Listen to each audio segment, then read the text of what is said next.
Shalom dan salam sejahtera bagi kita semua. Puji nama Tuhan untuk kelas 10. Pada hari ini kita masuk di bab yang ke-13. Judulnya Karya Allah dalam Membaharui Kehidupan. Nah, untuk bahan Alkitabnya itu Yohanes, Yeremia dan 2 Korintus. Di sini Bapak akan bacakan di dalam 2 Korintus di pasal yang kelima ayat 17. Silakan anak-anak, kalau kalian yang punya Alkitab, silakan buka Alkitabnya 2 Korintus pasal 5 ayat yang ke-17. Demikianlah firman Tuhan. Jadi siapa yang ada di dalam Kristus, ia adalah ciptaan baru. Yang lama sudah berlalu, sesungguhnya yang baru sudah datang. Puji nama Tuhan, firman Tuhan yang boleh datang kepada kita pada hari ini adalah bahwa siapa yang ada di dalam Yesus, ia adalah ciptaan yang baru. Artinya kalau kita yang sudah percaya kepada Yesus adalah Tuhan dan Juru Selamat kita secara pribadi, maka kita adalah ciptaan yang baru di dalam Tuhan. Yang lama kita boleh tinggalkan, yang baru kita boleh mengenakan manusia baru. Nah, kita meninggalkan sifat-sifat yang buruk, sifat-sifat yang tidak berkenan di hati Tuhan, seperti ya di dalam Galatia pasal yang kelima ayat yang ke-17-18, kayak perselisihan, ya, mabuk, pesta pora, penyembahan berhala, ya, dengki, iri dan lain sebagainya. Seharusnya kita boleh mengenakan manusia baru dalam Galatia pasal yang kelima ayat yang ke-22, 23, ya. Buah roh itu sabar, sukacita, damai sejahtera, dan sampai penguasaan diri. Kita meninggalkan manusia lama, kita mengenakan manusia yang baru. Mulai dari sifat-sifat buruk kita tinggalkan, kita mengenakan sifat-sifat yang baru di dalam Kristus Yesus. Sehingga firman Tuhan ini boleh tergenapi di dalam kehidupan kita bahwa siapa yang ada di dalam Kristus, ia adalah ciptaan yang baru. Puji syukur kita kepada Tuhan Yesus yang telah menjadikan kita manusia yang baru di dalam kematiannya, bahkan di dalam kebangkitannya. Kita percaya melalui kematian dan kebangkitan Tuhan Yesus menjadikan kita orang-orang yang lebih daripada pemenang. Puji nama Tuhan. Selanjutnya anak-anak, kita masuk di bagian A, pengantar. Pembahasan pelajaran ke-13 merupakan kelanjutan dari pelajaran yang ke-12. Nah, dalam pelajaran 12 fokus pembahasan pada Allah sebagai pembaharu kehidupan melalui Roh Kudus. Nah, pada pelajaran yang ke-13 fokus pembahasan adalah karya Allah dalam membaharui kehidupan orang-orang percaya, di mana pembaharuan ini tidak hanya berlaku bagi manusia tetapi juga bagi alam dan seluruh ciptaan. Dalam pembaharuan itu, keselarasan hidup antara manusia dan alam dipulihkan, dan sebagai bagian dari pemulihan itu manusia membaharui visinya menyangkut keselarasan hidup dengan alam ciptaannya Allah. Pembaharuan hidup manusia memiliki efek bagi seluruh ciptaan, di mana manusia yang telah mengalami dari pembaharuan hidup memiliki pandangan positif terhadap alam serta bersikap proaktif dalam memelihara alam. Alam pun mengalami pemulihan terus-menerus. Hal itu terbukti ketika terjadi berbagai bencana, terjadi pemulihan alam, pemulihan kehidupan alam. Dalam rangka membahas topik ini, kamu akan melakukan pendalaman terhadap bagian Alkitab yang menulis tentang pembaharuan hidup manusia. Selanjutnya diskusikan berbagai kasus yang berkaitan dengan pembaharuan hidup manusia dan alam. Jadi kita belajar di bab yang ke-13 lebih ke fokus bagaimana sih karya Allah di dalam membaharui kehidupan orang-orang percaya, di mana ya pembaharuannya itu meliputi ya baik kehidupan manusia dan juga alam yang adalah ciptaannya Tuhan. Artinya seluruh aspek kehidupan, baik alam, tumbuhan dan juga dan lain sebagainya.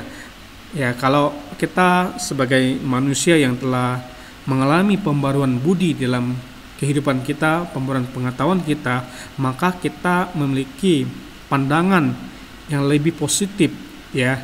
Bagaimana sih kita bersikap dan bertindak dalam kehidupan kita, khususnya berhubungan dengan lingkungan tempat kita tinggal, yaitu alam di mana kita tinggal. Kita dapat proaktif untuk menjaga dan serta melestarikannya. Supaya apa?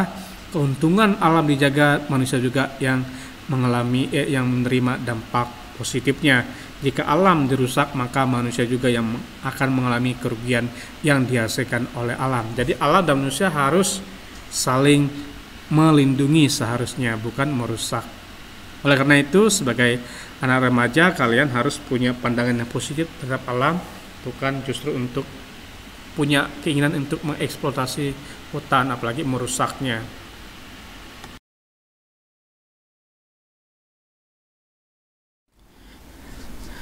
Selanjutnya kita masuk bagian B, memahami makna karya Allah dalam membaharui kehidupan.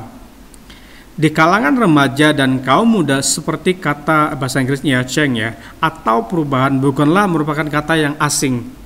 Nah, kata tersebut sudah menjadi ikon yang menandakan adanya tuntutan perubahan ke arah yang lebih baik.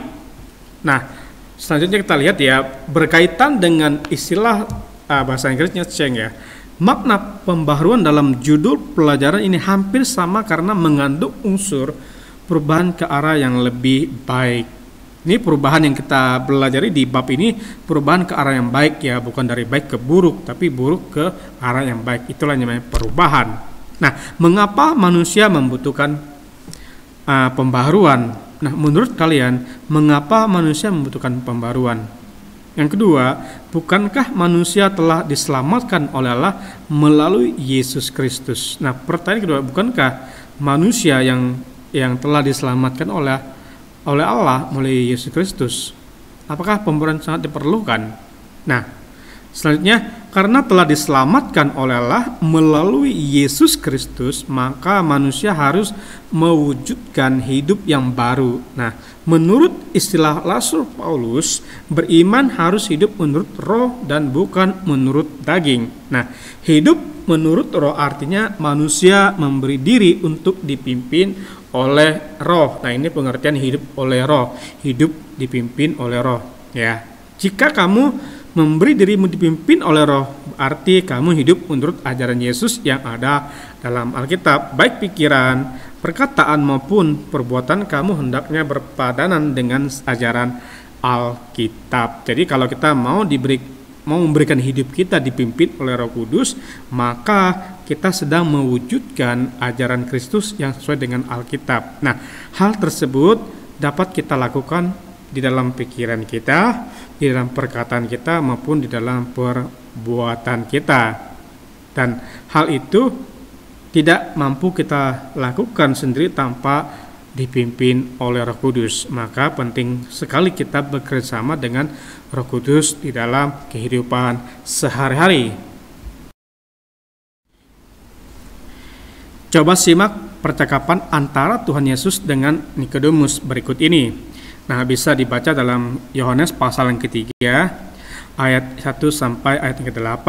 Nah, percakapannya demikian. Nikodemus, Rabi, kami tahu engkau datang sebagai guru yang diutus Allah, sebab tidak ada seorang pun yang dapat mengadakan tanda-tanda yang engkau adakan itu jika Allah tidak menyertainya. Yesus, aku berkata kepadamu, sesungguhnya jika seorang tidak dilahirkan kembali, ia tidak dapat melihat kerajaan Allah. Nikodemus, bagaimana mungkin seorang dilahirkan kalau ia sudah tua? Dapatkah ia masuk kembali ke dalam rahim ibunya dan dilahirkan kembali? Yesus, aku berkata kepadamu, sesungguhnya jika seorang tidak dilahirkan dari air dan roh, ia tidak dapat masuk ke dalam kerajaan Allah. Apa yang dilahirkan oleh daging adalah daging, apa yang dilahirkan oleh roh adalah roh. Janganlah engkau heran, karena aku berkata kepadamu, kamu harus dilahirkan kembali. Ini percakapan antara Nikodemus dan Yesus, di mana sebenarnya yang dibahas oleh Yesus adalah tentang bagaimana ini arahnya ke tentang penebusannya juga Kalau seorang tidak dilahirkan oleh roh, maka orang tersebut tidak akan mendapat masuk di dalam kerajaan surga. Nah, ketika Yesus masih ada bersama-sama dengan murid-muridnya, maka Roh Kudus belum diutus. Sebaliknya, ketika Yesus sudah terangkat ke surga, maka Yesus mengirim Roh Kudusnya, yaitu tinggal di dalam kehidupan manusia dan terus memperbaharui kehidupan manusia.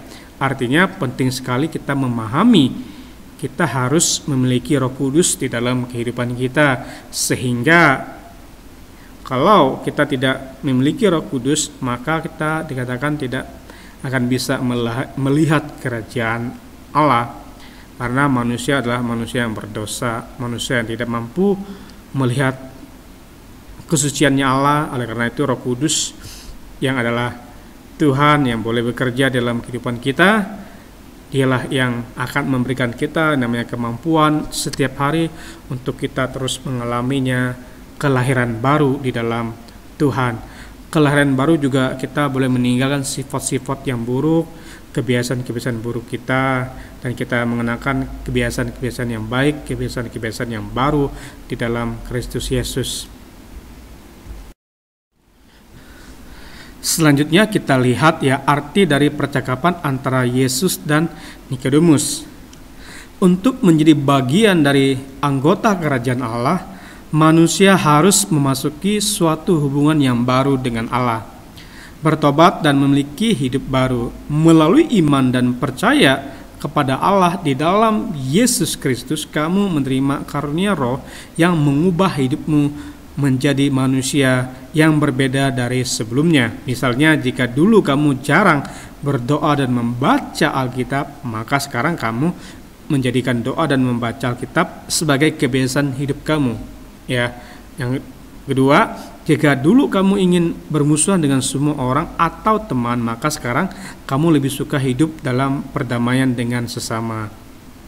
Pada masa lalu kamu tidak suka menolong, kini kamu suka menolong dari orang lain. Jika sebelumnya kamu tidak suka belajar, maka kini kamu rajin belajar.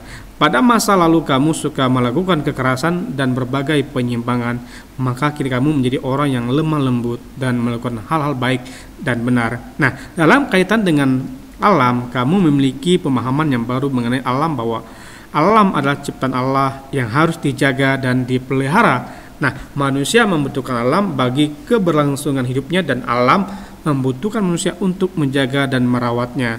Tindakan manusia yang mengeksploitasi, merusak, serta menghancurkan alam merupakan tindakan yang tidak menghargai ciptaan Allah dan secara tidak langsung menghancurkan kehidupan manusia yang bergantung kepada alam.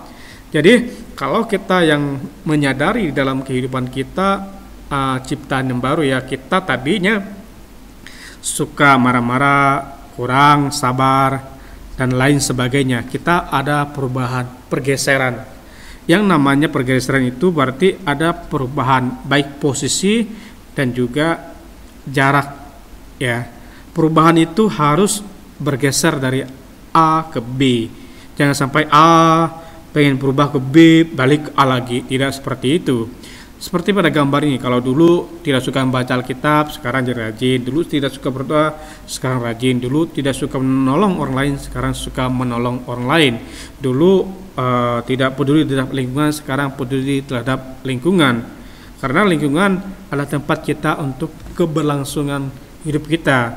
Nah, tetapi alam juga membutuhkan manusia untuk menjaga alam, sehingga alam tetap terjaga dan lingkungan tetap terjaga, maka alam dan manusia saling menguntungkan satu dengan yang lain. Nah, inilah arti percakapan dilahirkan kembali. Kita tidak boleh terus berada pada kehidupan dan gaya yang lama. Kita harus mengubah dari gaya lama ke gaya dan cara hidup yang baru di dalam Kristus Yesus. Caranya bagaimana? Hati kita harus diterangi oleh firman Tuhan. Kalau hati kita tidak pernah diterangi oleh firman Tuhan, maka kita hidup dalam kegelapan. Maka yang kita lakukan seolah-olah itu benar. Di masa lalu, pemahaman terhadap pembauran hidup cenderung lebih dikaitkan dengan manusia semata-mata, terutama pada kehidupan spiritual. Padahal, pembauran hidup mencakup keutuhan seluruh ciptaan, termasuk alam semesta tempat manusia hidup dan bertumbuh. Pembaruan hidup tidak hanya menyangkut kehidupan spiritual semata-mata, namun kehidupan manusia secara utuh. Manusia sebagai makhluk ciptaan yang telah diselamatkan dan dibaharui adalah manusia yang utuh. Mungkin kamu bertanya, bukankah Tuhan Yesus sudah menyelamatkan manusia dan melalui keselamatan itu manusia memperoleh pembaruan hidup? Mengapa manusia harus dilahirkan kembali? Mungkin kalian ada yang punya pemahaman atau punya pertanyaan demikian. Nah, Yesus memang telah menyelamatkan manusia dari hukuman dosa. Justru karena manusia telah diselamatkan, karena itu tiap orang percaya perlu menanggapi keselamatan itu melalui pertobatan dan hidup baru.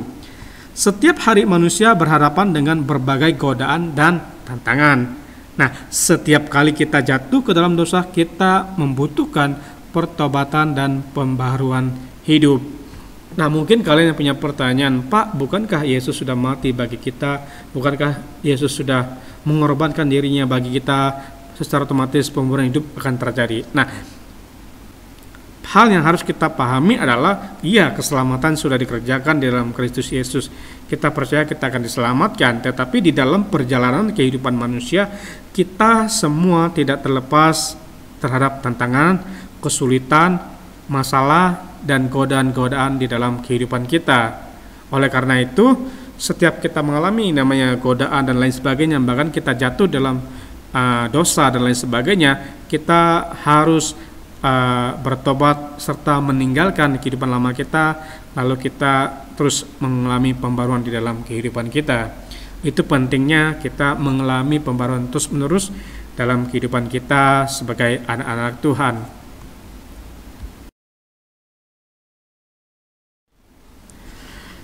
Selanjutnya anak-anak, ini kita masuk bagian C. Ini ada tugas buat kalian ya, pendalaman Alkitab.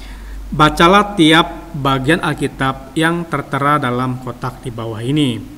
Ya, kemudian isilah kolom sebelah kiri dengan kata-kata tertentu yang dipakai untuk menjelaskan pembaruan dalam tiap bagian Alkitab. Nah, selanjutnya pada kolom sebelah kanan, tulislah alasan mengapa perlu pembaruan. Nah, nomor 1, nomor 2, dan nomor 3 ini sudah ada contoh ya. Misalnya 2 Korintus pasal 4 ayat 16. Nah, pembaruan manusia batinia. Nah, alasannya diperbaharui, manusia bersifat fana dan akan mati, tetapi pertobatan dan hidup baru akan membawa keselamatan dan hidup kekal. Contoh yang pertama. Contoh yang kedua, Yohanes 3 ya, ayat 3 sampai 6, pembaruan melalui air dan roh, seperti pembacaan kita, supaya memperoleh keselamatan. Yang ketiga, Kolose pasal 3 ayat 8 sampai 10, menanggalkan manusia lama dan mengenakan manusia baru. Nah, alasan diperbaharui untuk memperoleh pengetahuan yang benar tentang Khaliknya. Nomor 1, 2, 3 ini sudah ada contoh ya anak-anak.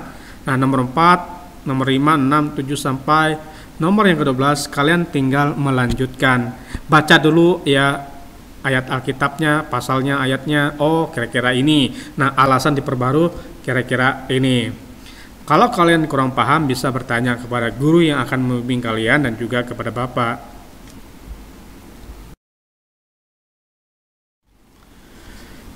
Selanjutnya kita lihat bahwa kamu dapat mengerjakan di buku latihan supaya bukumu ini dapat dipakai oleh adikmu atau saudaramu. Ada juga bagian Alkitab lainnya yang menulis mengenai pembaharuan. Nah, bacalah bagian Alkitab berikut ini dan tuliskan gambaran mengenai pembaharuan hidup dalam bagian Alkitab tersebut. Ini ya, ada Efesus pasal 2 ayat 4-10, terus Galatia 6 ayat yang ke-15, Yohanes 5 ayat 24, terus sama juga di samping ini. Nah, tulislah kesimpulan mengenai pembaruan berdasarkan pemahaman kamu terhadap bagian Alkitab yang telah kamu pelajari. Nah, menurut saya pembaruan adalah berdasarkan Efesus, Galatia, Yohanes, dan juga Roma dan Titus kalian telah baca tadi. Nah, selanjutnya kalian diminta menuliskan kesimpulan berdasarkan pemahaman atau berdasarkan apa yang kalian pelajari pada kolom di bawah ini ya. Kalaupun kalian kurang paham, bisa bertanya kepada guru yang akan mengajar di sekolah kalian masing-masing, dan kepada Bapak juga.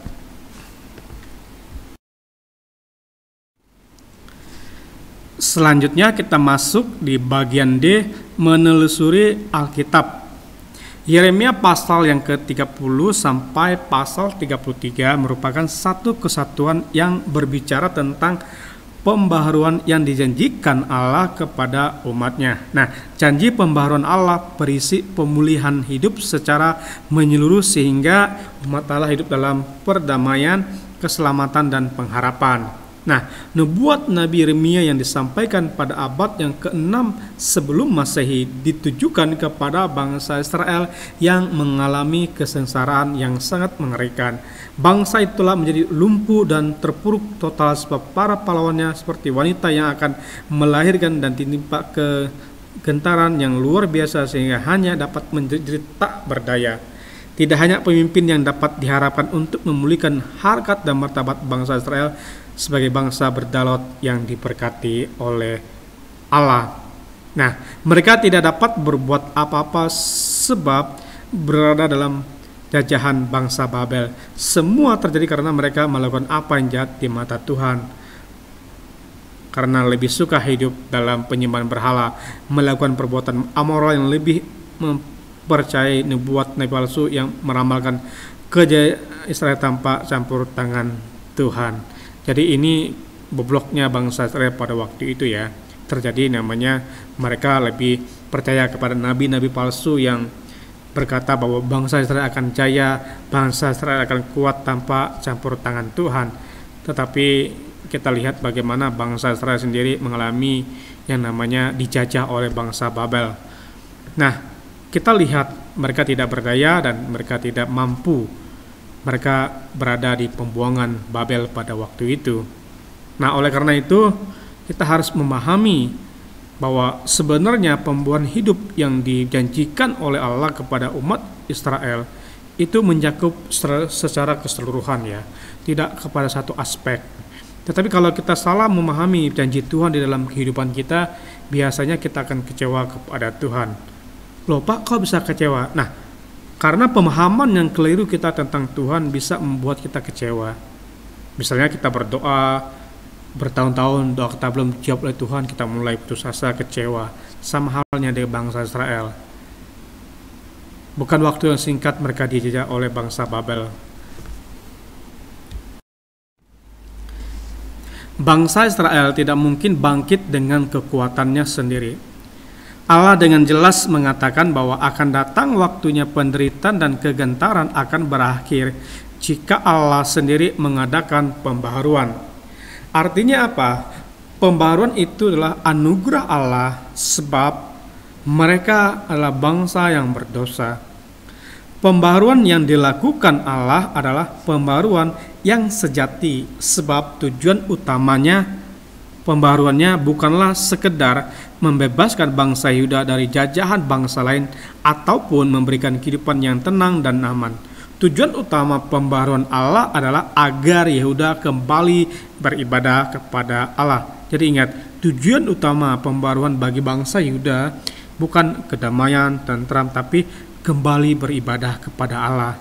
Mereka tadinya beribadah kepada Allah, tetapi berbalik beribadah kepada berhala, maka mereka dibuang atau mengalami yang namanya penjajahan Babel.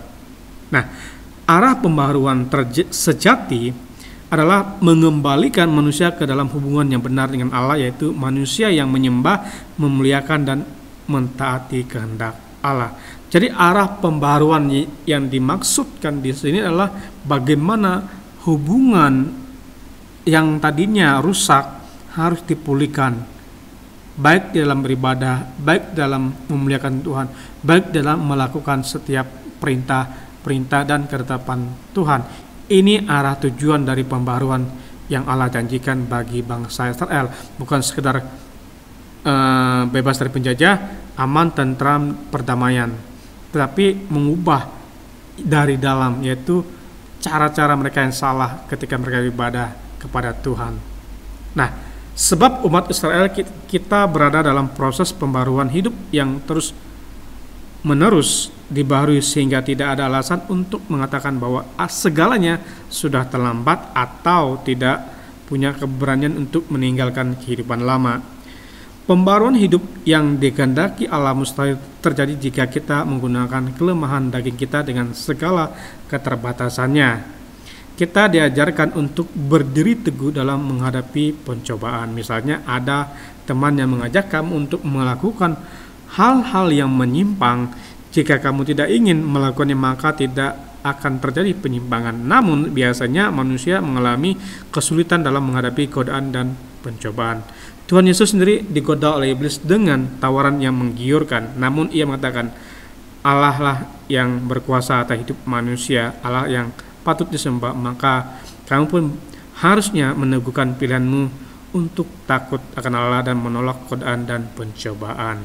Ini sebagai gambaran di dalam kehidupan kita sebagai manusia. Kalau ada godaan-godaan untuk melakukan hal-hal yang menyimpang atau hal-hal yang bisa menyakiti Tuhan, maka kita dengan tegas mengatakan untuk menolaknya.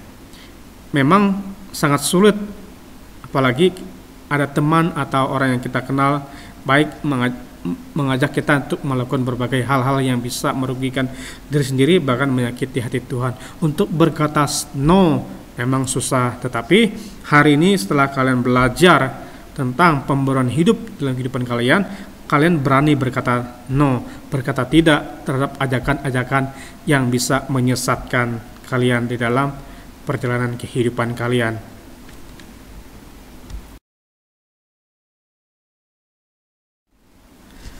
Selanjutnya kita masuk di bagian E, penilaian diri. Lakukan penilaian terhadap dirimu sendiri, apakah kamu sudah memiliki hidup baru ataukah belum. Terus sebagai remaja, kamu memiliki kesempatan untuk berubah dan membaharui hidupmu. Sebuah perubahan selalu dibutuhkan untuk mencapai hidup yang lebih baik.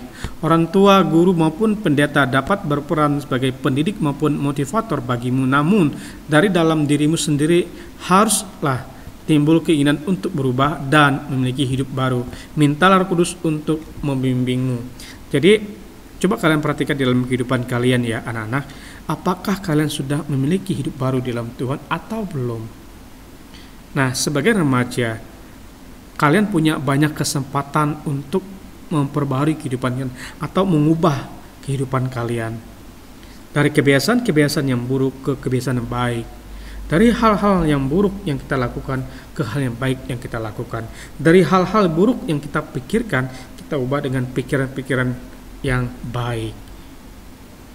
Nah, mungkin guru atau orang tua kalian atau pendeta kalian atau kakak rohani kalian, mereka hanya sebagai motivator dalam kehidupan kalian. Mereka bisa saja mempengaruhi kehidupan kalian, tetapi dari diri kalian sendiri itulah yang sangat-sangat dibutuhkan. Ya, coba lihat pada gambar di samping ya. Apakah kamu sudah memiliki hidup baru atau belum? Jempolnya ke atas ya, bukan ke bawah.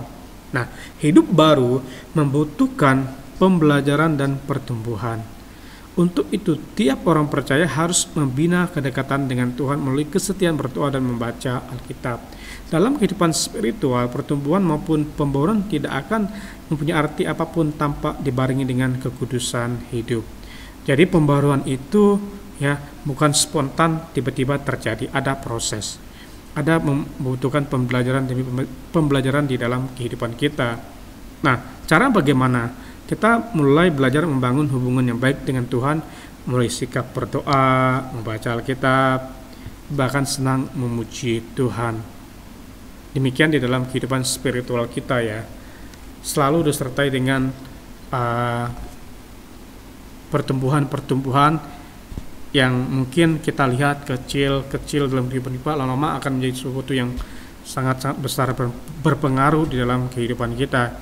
Oleh karena itu, baik pertumbuhan, baik pembaruan ya, tidak akan berarti kalau kita tidak menjaga kehidupan kita atau menjaga kekudusan hidup kita.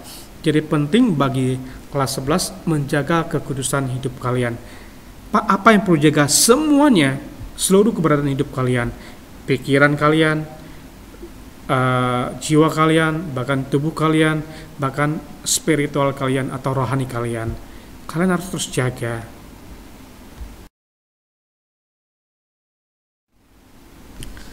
Selanjutnya anak-anak, coba kalian perhatikan tabel di bawah ini ya. Tuliskan sikap kamu yang menurutmu yang harus diubah.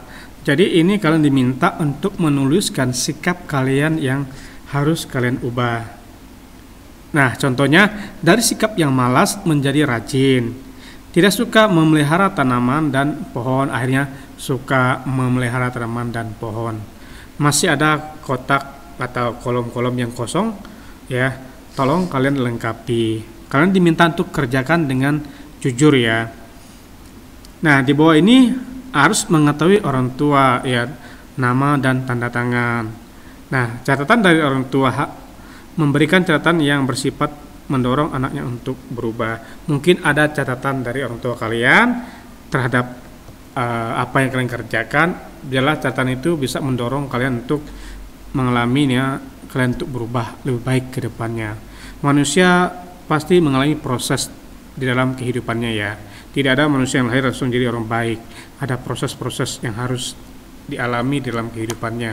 Apakah perubahan itu ke arah yang baik atau ke arah yang buruk? Harapan Bapak buat kalian adalah perubahan ke arah yang baik.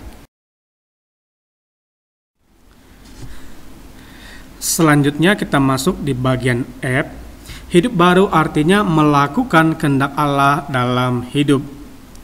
Apakah mungkin seorang remaja SMA kelas 10 dapat melakukan kehendak Allah dalam hidupnya? Coba kamu kemukakan pendapatmu. Menurut saya remaja SMA kelas bla bla bla kehendak Allah. Jelaskan jawaban kalian. Nah, kalian diminta untuk memberikan pendapat kalian ya. Apa sih kehendak Allah di dalam kehidupan kalian? Sesuai dengan pemahaman kalian sendiri. Kita lanjut materi ya anak-anak. Kitab Roma pasal 12 ayat yang kedua menulis, berubahlah oleh pembaruan budimu. Nah, pembaruan budi merupakan karya Roh Kudus yang dianugerahkan pada tiap orang percaya. Memang kita telah ditebus oleh Yesus Kristus, namun manusia terus berjuang untuk melawan keinginan daging yang berlawanan dengan keinginan roh. Sebagaimana tercantum dalam buah roh, Galatia pasal yang kelima ayat 22 sampai 23 ya. Buah roh ialah kasih, sukacita ya, sabar sampai dengan penguasaan diri. Nah, yang pertama ya, kehendak Allah dinyatakan di dalam Alkitab. Jadi kehendak Allah itu dinyatakan dalam Alkitab ya anak-anak, bukan dinyatakan dengan sembarangan. Nah, menurut kitab 2 Timotius pasal ketiga ayat 16, tulisan yang diilhamkan Allah bermanfaat untuk 1. Mengajar, 2. Menyatakan kesalahan, 3. Memperbaiki kelakuan, 4. Mendidik orang dalam kebenaran ya. Nah, dalam rangka memahami dan menerima apa yang diperintahkan Allah dalam Alkitab, maka tiap orang percaya membutuhkan pembaruan akal budi. Tanpa akal budi yang diperbaharui, sulit bagi kita untuk memahami perintah Allah yang ada dalam Alkitab. Jadi yang pertama yang harus kita miliki adalah kita harus memperbaharui akal budi kita. Kenapa? Kita tidak akan memahami firman Tuhan kalau akal budi kita belum diperbaharui. Nah, bayangkan ya, ada banyak pernyataan yang begitu keras menyangkut perintah Allah yang merupakan kehendaknya. Contohnya mengenai penyangkalan diri ya, 2. Kasih, 3. Mengasihi musuh, 4. Kesucian, 5. Jangan menghakimi sesama, 6. Juallah segala hartamu dan berikan kepada orang miskin dan lain sebagainya. Menurutmu dari semua perintah itu manakah yang paling berat bagimu? Masing-masing orang berbeda ya. Pak, saya mah berat Pak menyangkal diri. Pak, saya mah berat Pak mengasihi musuh. Jengkel siapa? Pak, masih berat Pak jual harta saya banyak Pak. Pak, mungkin saya berat Pak untuk tidak menghakimi musuh saya Pak, dan lain sebagainya. Ingat, setiap kita pasti punya namanya keberatan di bagian-bagian tertentu. Tetapi kalau kita sudah diperbaharui kehidupan kita, maka kita dengan mudah untuk melepaskan semuanya itu, bahkan untuk tidak melakukannya. Yang kedua ya, bagaimana menerapkan kebenaran Alkitab pada situasi-situasi baru yang mungkin atau tidak mungkin dibahas secara jelas dalam Alkitab. Nah, Alkitab tidak memberi tahu kita siapa yang layak menjadi teman, sahabat, bagaimana belajar dengan baik, terus bagaimana mewaspadai pornografi dan penggunaan alat komunikasi secara bijak, terus bagaimana memanfaatkan media sosial seperti Facebook, Twitter, dan lain sebagainya, bagaimana cara menghindari tekanan dari teman-teman bahkan menghadapi kekerasan. Nah, Alkitab mengajarkan banyak prinsip dasar yang dapat kita gunakan dalam menghadapi tiap situasi, terutama dalam memutuskan apa yang kita lakukan. Pada kondisi inilah kamu membutuhkan pembaruan akal budi yang mencakup intelektual dan hati nurani, sehingga kamu mampu memahami perintah Allah dalam Alkitab dan menerapkannya dalam hidupmu sebagai remaja. Oleh karena itu amat berguna jika kamu setia beribadah maupun melakukan kegiatan kerohanian seperti kelompok pemahaman Alkitab dan lain-lainnya, sehingga dalam persekutuan kamu dibantu untuk memahami secara lebih mendalam mengenai apa yang Allah kehendaki untuk kamu perbuat dalam hidupmu. Jadi yang kedua ini, kehendak Allah itu supaya kita bisa menerapkan ya prinsip-prinsip kebenaran Alkitab dalam segala situasi. Kan di Alkitab tidak jelaskan ada Facebook, ada Twitter, ada apalagi ada Instagram, ada YouTube, apalagi dan lain sebagainya. Nah, tetapi bagaimana kita memiliki yang namanya akal budi yang bagus, terus hati nurani yang bersih, sehingga kita menggunakan setiap kesempatan yang ada dalam penggunaannya tidak menyalahgunakan, tetapi kita justru mempergunakannya itu untuk menolong kehidupan kita, melakukan berbagai aktivitas dan lain sebagainya, seperti halnya di masa pandemi. Masa pandemi kita tidak bisa bertatap muka dalam belajar, tetapi kita bisa menggunakan gadget untuk kita belajar tetap berjalan dan kita boleh terhindar dari COVID-19. Oleh karena itu kita harus bijaksana dalam hal berbagai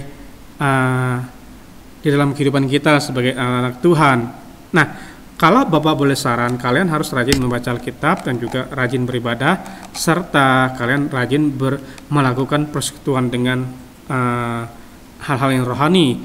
Ya, supaya apa? Supaya di sana kalian mendapatkan yang namanya dibimbing, diarahkan, supaya kalian pintar dalam mengambil keputusan-keputusan yang ada menyangkut kehidupan kalian di masa sekarang atau keputusan kalian di masa yang akan datang. Itulah penting kalian bertumbuh di gereja masing-masing kalian bergereja. Yang ketiga, sediakan waktu yang berkualitas untuk merenungkan firman Tuhan yang tertulis dalam Alkitab. Yang ketiga ini kalian harus punya waktu ya, baik dalam doa, di dalam membaca Alkitab, atau dalam kalian menyembah Tuhan. Melalui perenungan yang mendalam, tiap orang percaya memiliki kesempatan untuk memahami perintah Tuhan baginya.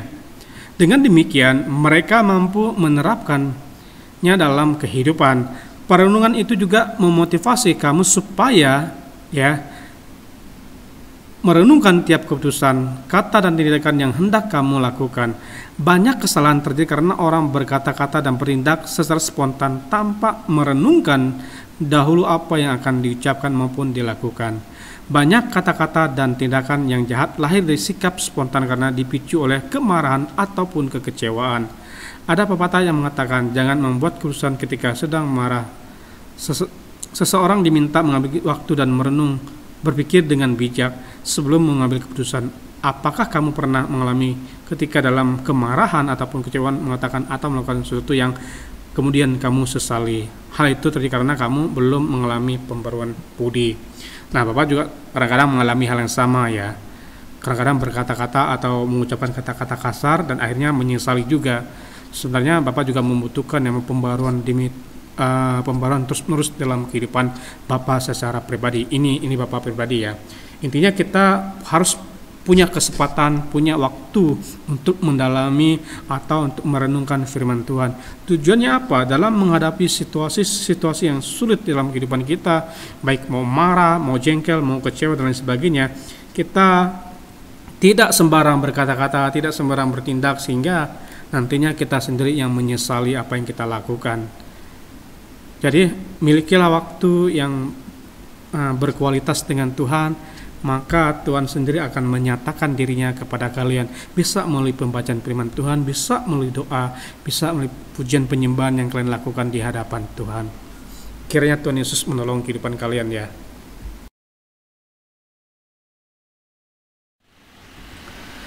Menerapkan hidup baru dengan cara pandang yang baru terhadap alam.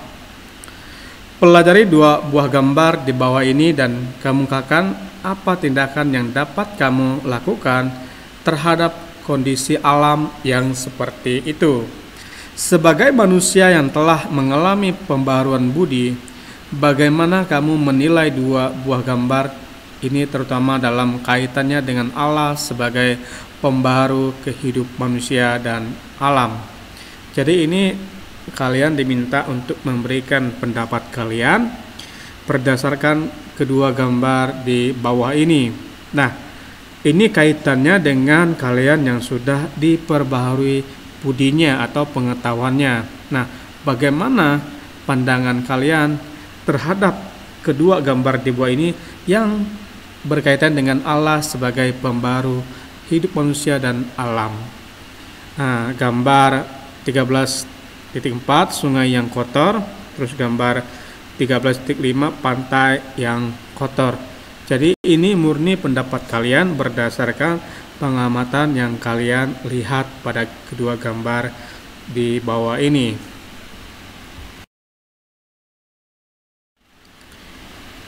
Kita masuk di bagian G, bencana alam makin meluas.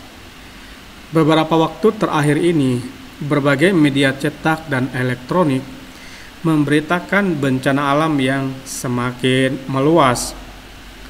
Hal ini terjadi karena kelalaian dan keserakahan manusia. Baca artikel di bawah ini, kemudian tulis refleksi 1 halaman mengenai apa yang dapat dilakukan oleh remaja dalam rangka turut serta memelihara alam. Nah, kitab Roma pasal yang ke-12 ayat 2 menulis, berubahlah oleh pembaruan budimu. Pembaruan budi merupakan karya Roh Kudus yang dianugerahkan pada tiap orang percaya. Memang kita telah ditebus oleh Yesus Kristus, namun manusia terus berjuang untuk melawan keinginan daging yang berlawanan dengan keinginan roh, sebagaimana tercantum dalam buah roh Galatia pasal ke-5 ayat 22 sampai 23. Jadi ini kita akan belajar bagaimana bencana alam ya semakin hari semakin meluas, artinya di mana-mana terjadi bencana alam. Tidak kita pungkiri, baik bencana alam dan hal-hal yang terjadi sebenarnya karena kelalaian manusia dan juga karena keserakahan manusia.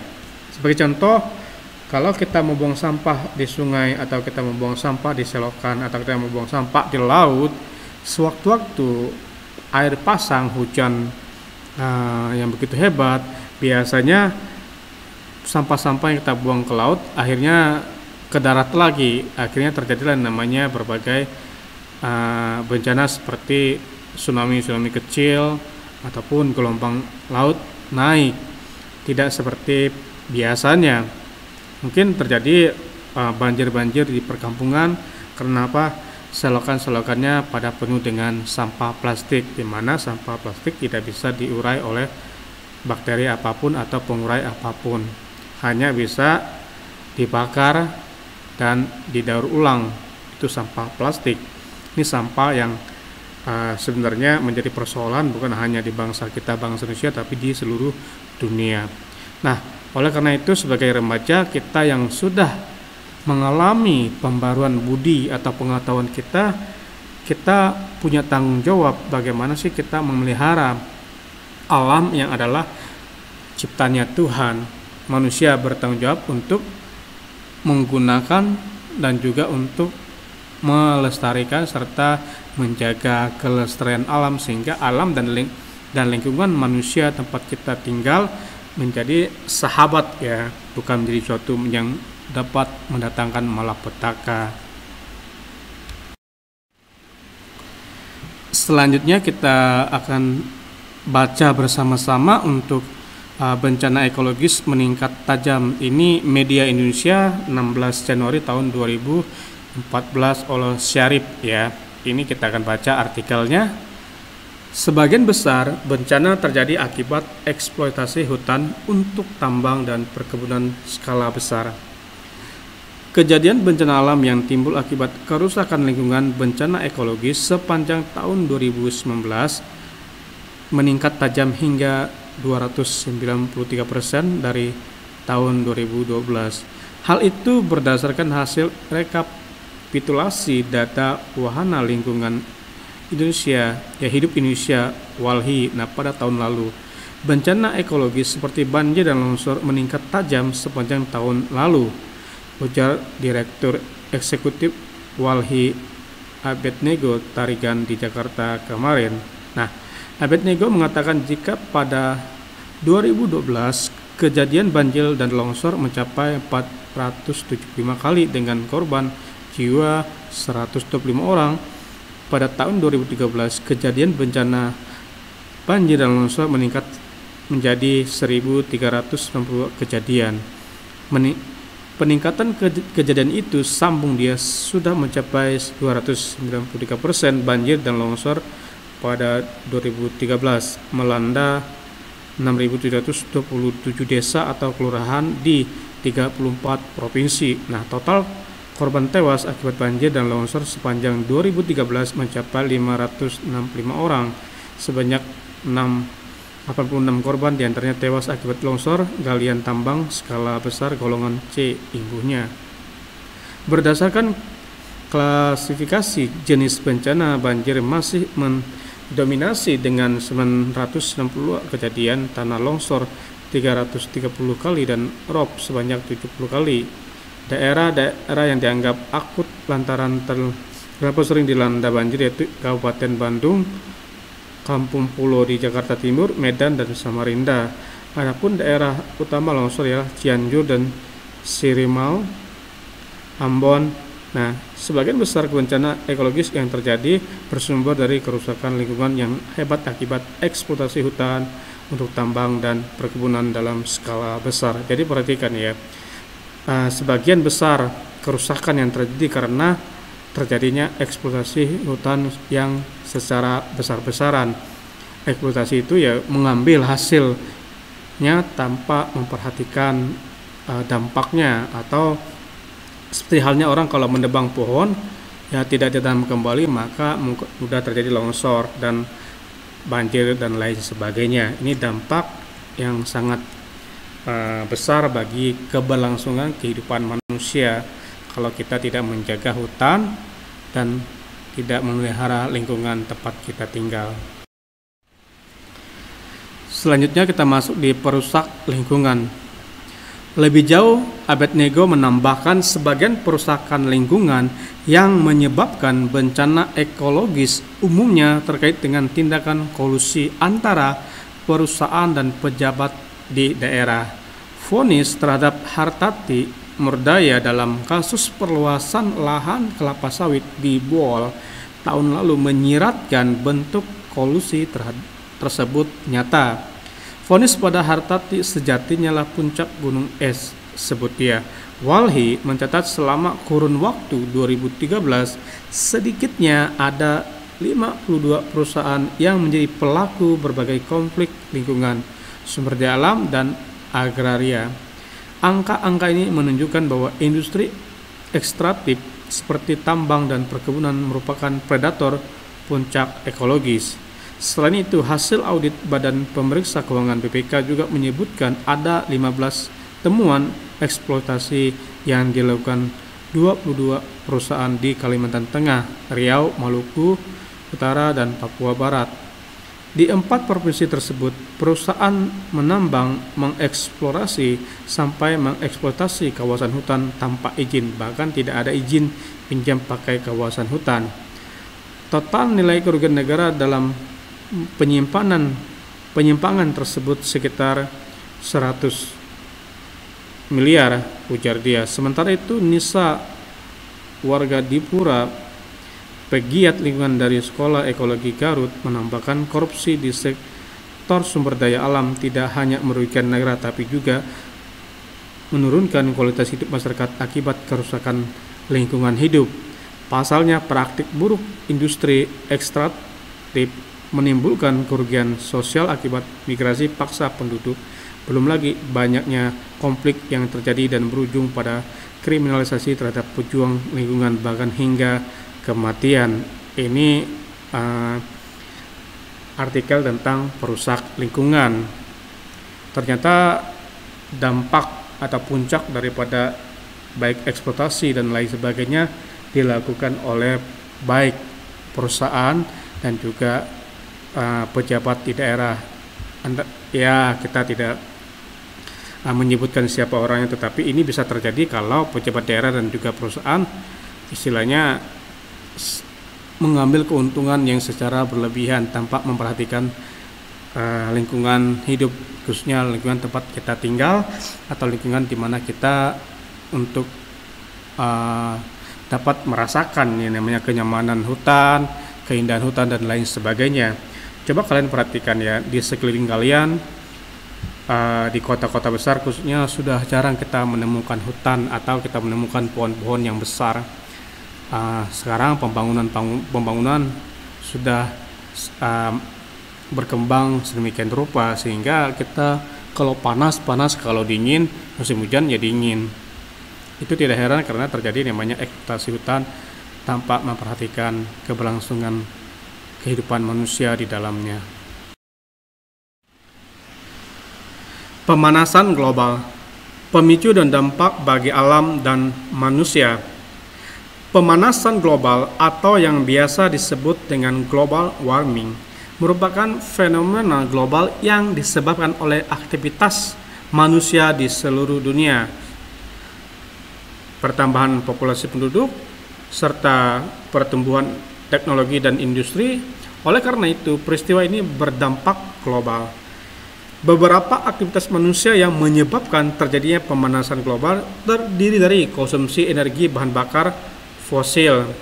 Terus, sektor industri merupakan penyumbang emisi karbon terbesar, sedangkan sektor transportasi menempatkan posisi kedua. Nah, menurut Departemen Energi dan Sumber Daya Mineral 2013, konsumsi energi bahan bakar fosil memakan sebanyak 70% dari total konsumsi energi, sedangkan listrik menempati posisi kedua dengan memakan 10 dari total konsumsi energi. Dari sektor ini, Indonesia mengemisikan gas rumah kaca sebesar 24,84% dari total emisi gas rumah kaca. Indonesia termasuk negara pengkonsumsi energi terbesar di Asia setelah Cina, Jepang, India, dan Korea Selatan. Konsumsi energi yang besar ini diperoleh karena banyaknya penduduk yang menggunakan bahan bakar fosil sebagai sumber energinya, walaupun dalam perhitungan penggunaan energi per orang di negara berkembang seringnya sebesar penggunaan per orang di negara maju. Menurut Profesor Emil Salim, USA mengemisikan 20 ton CO2 per orang per tahun dengan jumlah penduduk 1,1 miliar penduduk. Cina mengemisikan 3 ton CO2 per orang per tahun dengan jumlah 1,3 miliar penduduk. Sementara India mengemisikan 1,2 ton CO2 atau per orang dengan jumlah 1 miliar penduduk. Dengan demikian, banyaknya gas rumah kaca yang dibuang ke atmosfer dari sektor ini berkaitan dengan gaya hidup dan jumlah penduduk. USA merupakan negara dengan penduduk yang mempunyai gaya hidup sangat boros dalam mengkonsumsi energi yang berasal dari bahan bakar fosil. Berbeda dengan negara berkembang yang mengemisikan jumlah gas rumah kaca karena akumulasinya banyaknya penduduk. Jadi kita lihat ya, pemanasan global itu pemicu karena pertumbuhan di berbagai sektor, baik jumlah penduduk dan kemajuan teknologi dan juga industri. Jadi inilah yang kita boleh rasakan di dalam kehidupan kita. Yang artikel ini menunjukkan pemanasan global akan terus terjadi kalau bertambahnya jumlah manusia dan berkembangnya teknologi dan lain sebagainya. Kalau negara maju seperti Amerika ya, karena penggunaannya yang boros. Sementara negara berkembang ya juga mempengaruhi karena pertumbuhan atau jumlah penduduk yang menggunakannya. Sampah menghasilkan gas metana CH4 Diperkirakan 1 ton sampah padat menghasilkan 50 kg gas metana. Sampah merupakan masalah besar yang dihasilkan di kota-kota di Indonesia.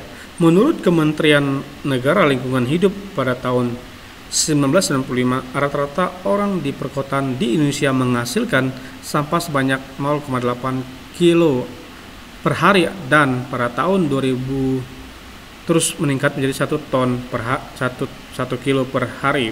Di lain pihak, jumlah penduduk terus meningkat sehingga diperkirakan pada tahun 2020 sampah yang dihasilkan mencapai 500 juta kilo per hari atau 190 ribu ton per tahun. Dengan jumlah ini maka sampah akan mengesimasikan gas metana sebesar 9.500 ton per tahun. Dengan demikian, sampah di perkotaan merupakan faktor sangat potensial mempercepat proses terjadinya pemanasan global. Ternyata sampah juga dapat memicu yang namanya gas metana, dan gas metana ini bisa memicu pemanasan global. Nah, bayangin ya, tahun 2020 diperkirakan 500 juta per hari ya, juta kilo per hari sampah dihasilkan. Bagaimana tahun 2021 sekarang? Bukankah jumlah penduduk semakin meningkat ya? Selanjutnya kita lihat kerusakan hutan. Salah satu fungsi tumbuhan yaitu menyerap karbon dioksida CO2 yang merupakan salah satu dari gas rumah kaca dan mengubahnya menjadi oksigen O2. Saat ini di Indonesia diketahui telah terjadi kerusakan hutan yang cukup parah. Laju kerusakan hutan Indonesia menurut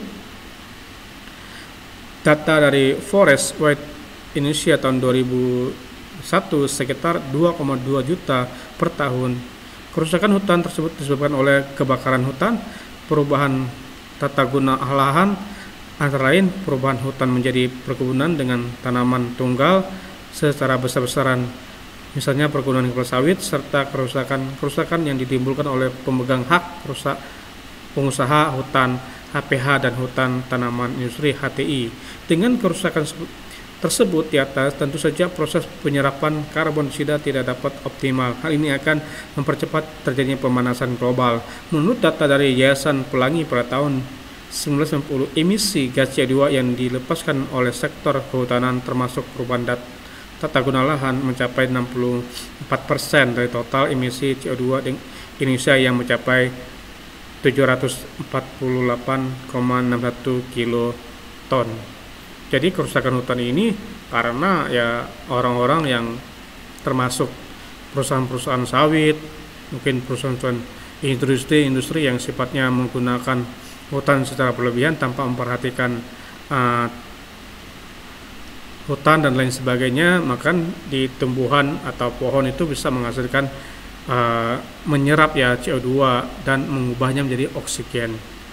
Namanya mulut daun atau stomata pada tumbuhan ya, daun. Ternyata daun sangat berfungsi dalam kehidupan manusia, mengubah CO2 karbon dioksida menjadi oksigen atau O2 yang kita hirup.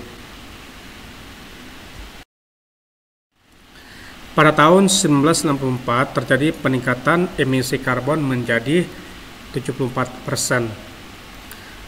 Pertanian dan peternakan, sektor ini memberikan kontribusi terhadap meningkatnya emisi gas rumah kaca melalui sawah-sawah yang tergenang yang menghasilkan gas metana. Terus pemanfaatan pupuk serta praktek pertanian. Terus pembakaran sisa-sisa tanaman dan pembusukan sisa-sisa pertanian serta pembusukan kotoran ternak. Dari sektor ini, gas rumah kaca yang dihasilkan yaitu gas metana CH4 dan gas nitro oksida N2O. Di Indonesia, sektor pertanian dan peternakan menyumbangkan emisi gas rumah kaca sebesar 8,05% dari total gas rumah kaca yang diemisikan ke atmosfer. Ini di bidang peternakan dan pertanian ya, juga menyumbangkan gas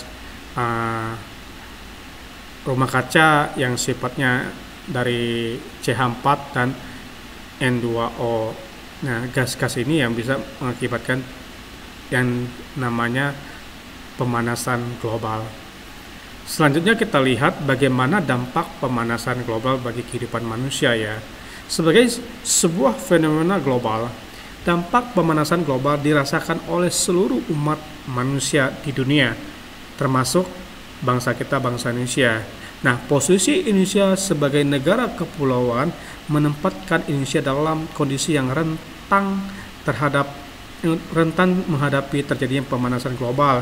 Sebagai akibat terjadinya pemanasan global, Indonesia akan menghadapi peristiwa pertama, kenaikan temperatur global menyebabkan mencair es di kutub utara dan selatan, sehingga mengakibatkan terjadinya pemuaian massa air laut dan kenaikan permukaan air laut. Hal ini akan menurunkan produksi tambak ikan dan udang serta terjadinya pemudian terumbu karang. Ini dampak pemanasan global bagi bangsa kita, di mana bangsa kita adalah bangsa yang terdiri kepulauan dan banyak kemungkinan yang akan bisa terjadi atas bangsa kita, khususnya terjadi kenaikan laut dan berdampak kepada penghasilan yang didapatkan dari tambak ikan, udang, dan juga penghasilan daripada terumbu karang. Ini merupakan dampak ya pemanasan global. Ini bagian daripada bangsa kita juga pasti kena, semua negara-negara lain juga kena. Nah, kalian bisa lihat di sumber Yahoo Answer diunduh pada tanggal 19 Januari 2014. Nah, materi referensi bla bla bla bla kalian bisa lihat, bisa klik di sumber ini, nanti muncul artikelnya persis seperti yang dibagikan di sini.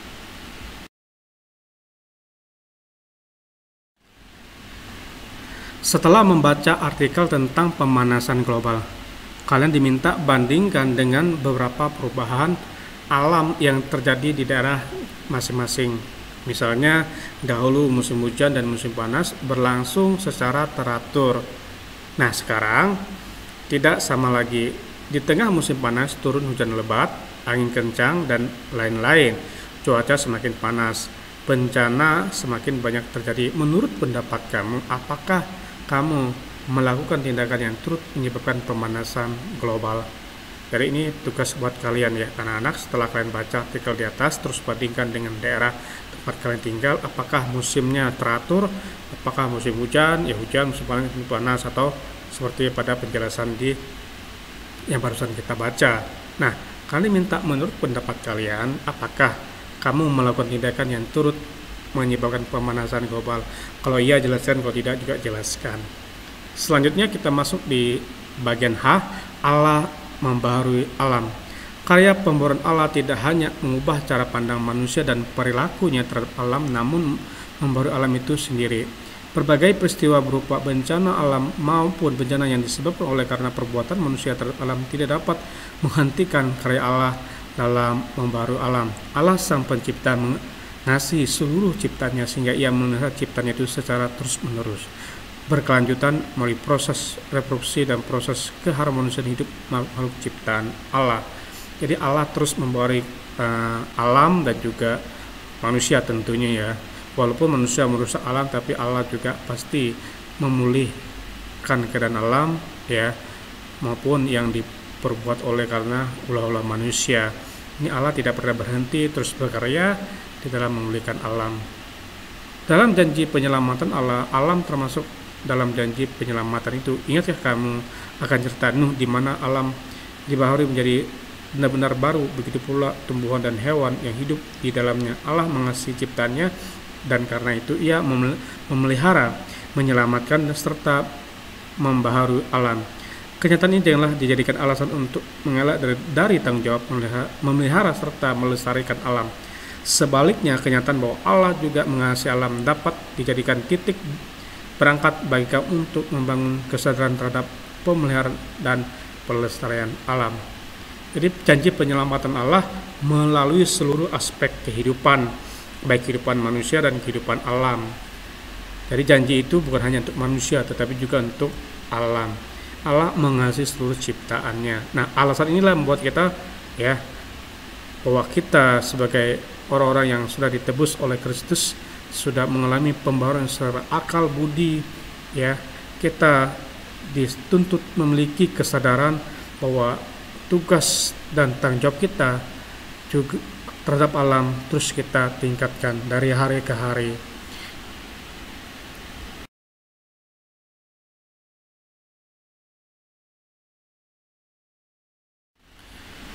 Puji nama Tuhan, kita telah sampai di kesimpulan untuk bab yang ke-13. Allah membaharui hidup manusia supaya manusia layak menjadi mitra Allah dalam memberitakan kasih-Nya bagi dunia. Pembaharuan itu mencakup hidup manusia dan alam secara keseluruhan. Sebagai implikasi dari pemahaman ini adalah manusia harus hidup dalam pembaharuan akal budi, terutama dalam membangun relasi dengan Allah, terus sesama dan alam lingkungan hidup. Menyerahkan diri pada pembaharuan Allah artinya bersedia untuk memberlakukan kehendak Allah dalam hidupnya setiap hari. Hal itu hanya dapat terwujud jika manusia bergaul erat dengan Allah melalui kesetiaan berdoa dan membaca serta merenungkan Alkitab di dalam kehidupannya. Demikianlah untuk kesimpulan kita pada hari ini. Nah, selanjutnya kita masuk di doa penutup ya anak-anak. Di sini ada Bapak tampilkan di slide untuk doanya. Kita bisa baca bareng-bareng.